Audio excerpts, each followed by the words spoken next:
Hi guys, welcome back to the channel. Happy early Thanksgiving, and I know you guys are gonna be seeing this by Thanksgiving, or actually before Thanksgiving, but I really hope you guys make this. So, they're candied yams, and it's a sweet potato casserole because of the way I make it. Now, I make it really different than other people. I don't slice them, I don't have them whole. I have them peeled and diced, and then we make like a nice little mash. I'm telling you, this is the way to make it. You are not gonna wanna make them whole anymore. Saves you time, saves you space, and it tastes a lot better because you're not eating the skin anyway. All right, let's make it. Oh, and did I also mention 5 ingredients? I might add 6, but 5 ingredients. Okay, let's make it. Before I show you guys me peeling them and how I prep them, get a like a half decent big size pot of water and bring that to a boil. Then you can work on your potatoes. Okay, so for the sweet potatoes, I have 4 of them. Sorry for like the dark-ish lighting. My oven light that goes on top went out. So this is what we're getting. So I have 4 of them. I cut off both of the sides on every end. You'll see like this white-ish little liquid coming. That's completely normal in sweet potatoes. So we are going to peel them just literally with, okay, that did absolutely nothing because I used it the wrong way. Just peel them. So I thought I would tell you guys midway peeling, they are gonna turn brown. It's just what happens to regular potatoes, sweet potatoes, yams. When they hit the air, so it just causes them to like oxidize and turn brown. You could prevent this by putting it in a bowl of water, but that's literally another dish you'd have to do. And they're gonna bake and get smashed anyway, so just thought I'd let you guys know. Okay, so now that we have all of our sweet potatoes peeled, like I said, they're gonna oxidize. If you have a little bit of skin, that's fine. So sweet potatoes have a lot more starch than a regular potato, so you wanna be careful with this because I'm telling you, the knife can slip super quick. So it really honestly doesn't matter how you chop them as long as you get them to roughly the same shape and size. So I cut them in half from this to this. You always wanna work with a flat surface, especially potatoes. Then start in half and kind of in like 1-inch little chunks because we're gonna boil them, and if you were to have left them whole, trust me, you would be boiling for like 45 minutes. So we're just gonna chop all of the rest. So just down the middle here. I'm using my legendary chef knife. This is a pretty good knife. It's from Amazon, I believe, and I'm sure you can buy it on their website as well. So I'm gonna continue chopping the rest of these.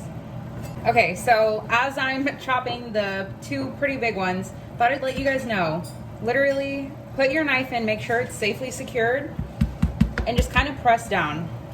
Remember, you always want to keep your thumb on the blade of the knife and also your pointer. It should not be like this because your finger will slip and you'll end up chopping it off. So finger here, other finger right here, tucked in. Just keep it at the top, press down. Not this, not curling, because you don't want to get your fingers. And just tap down. Now that we finished chopping, we can add them to our big pot of boiling water. I haven't added anything to it, and I'm not going to. You want to be careful when you add these in, because obviously boiling water, it will splash. So I'm going to do it quickly to get it over with.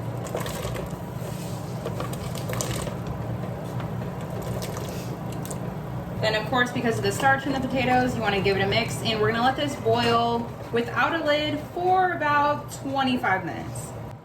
So after about 15 minutes, I like to come in and just give them a little check just to make sure they're nice and able to be smashed. Okay, that's perfect. I'm going to let mine go, it's only been 15 minutes, but I'm going to let mine go the rest of the 15 just to make it easier for when I have to mash. But if you wanted to stop here and start mashing, you absolutely could.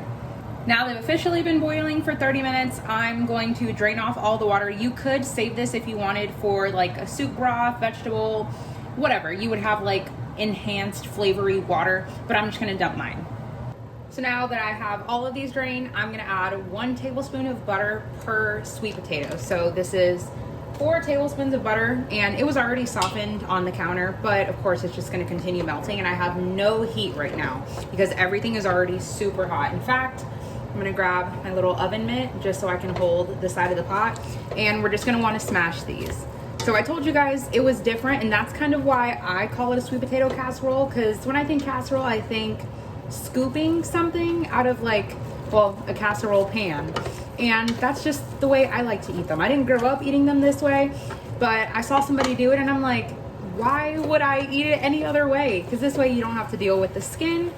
Okay, I think that looks pretty good. It literally took me like 45 seconds to smash it.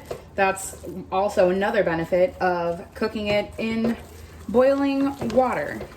So now we already have our butter in there. I'm gonna scrape down the sides. Then we're gonna add our sugar. So a tablespoon per sweet potato. So this is 4 tablespoons, which is also 1/4 of a cup, just to make it easier so you guys don't have to sit there and measure it out. Then, of course, you could use white sugar too, but brown sugar has molasses in it. That's what makes it brown. So it gives it a little bit of a better flavor. Trust me, I am waiting for the day that I have an island so you guys can actually see me and hear me and everything, and it'll be so much better. But we're working with what we got here. Okay, so my sweet potatoes were pretty big, so I'm just adding a little bit more brown sugar, so 2 tablespoons per potato. Now, another addition is some cinnamon. You could use pumpkin pie spice, you could just kind of make your own with cinnamon, nutmeg, clove, ginger, all that stuff, but cinnamon to me is like a staple. And of course, you cannot have sweet without a little bit of salty, so just the tiniest, I didn't even have to open this. I literally just shake it on the side and just a tiniest bit of some salt. It smells really good with that cinnamon and the sugar. Kind of smells like a churro. So now, I told you guys this is gonna be different. So of course, it has marshmallows and everything, but that all comes after you do this step. I know you guys can't see anything. So I have an 8x8 glass dish here. I'm just gonna press it down. You do not have to line it with anything. You don't have to butter it. Okay, so once we have everything, I'm just gonna press it down. Doesn't have to be perfect. You just want it to kind of bake evenly. And you can do this in tiny little muffin tins if you want to do it kind of single serve. Make it however you want to eat it. So once we smooth that down, I like to add a little bit of maple syrup here. This is just like regular old maple syrup. If you're gonna use like a Aunt Jemima-y kind of syrup, I would just go a little bit less than what I'm doing. And I wouldn't add as much brown sugar because that's not maple syrup, that's just sugar.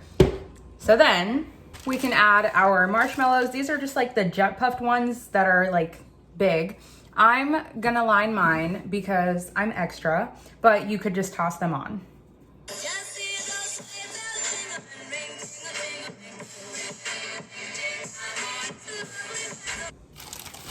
Okay, so I ran out of the rest of the jet puffed ones, but luckily I have small ones. So these ones are kind of hard because they're all stuck together. So for this, we're just gonna place them on top here. Probably how they would have looked if I would have only had those anyway. So now with our oven at 400, we're gonna throw this in until they're nice and toasted, give or take maybe 10 minutes. Okay, so I maybe let them go a little too long. This got humongous, but that's literally it. As it cools, of course, with the air pockets inside, it's gonna like come down. But look at that. Realistically, I would want them to be all this dark because I love them to be super crunchy and crispy. But that is literally it. Almost it. Okay, so as we have toys crashing down below me, they're firming up and getting nice and crunchy, which is exactly what you want. But I realized that I missed a step. So in this nice little brown layer here, I should have added the pecans or walnuts, whatever type of nuts you want, even almonds, but that sounds weird to me. Pecans are truly the best, but I just threw mine on top because I forgot to add them. So you do you, boo.